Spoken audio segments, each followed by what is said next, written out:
Welcome back everyone. If you are remembered, we ended our last lecture with a question. Our if statement was running successfully, but only when the x value was greater than y. What would we do if the y value is greater than x? That is where the else statement comes in. Just like when we form a sentence, if you get the bus, go by bus. Else, use taxi.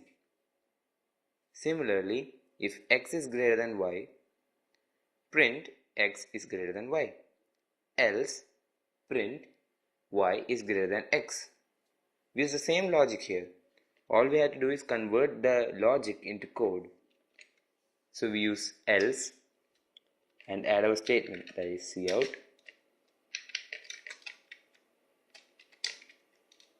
y is greater than x.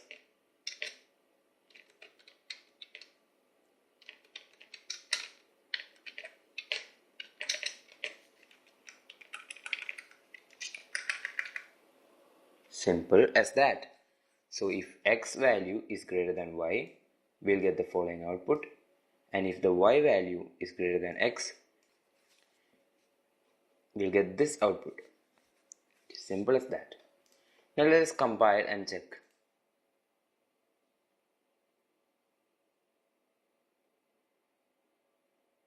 Okay, we'll start out with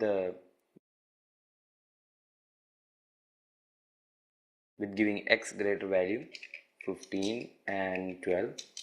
We'll see that x is greater than y. Now we'll run it again, and this time we'll give y greater value, that is 10 and 25. You see that y is greater than x. So code is working perfectly. The logic is very simple here. If the condition of if is true, execute the following set of statement, else run the set of statement given in the else condition.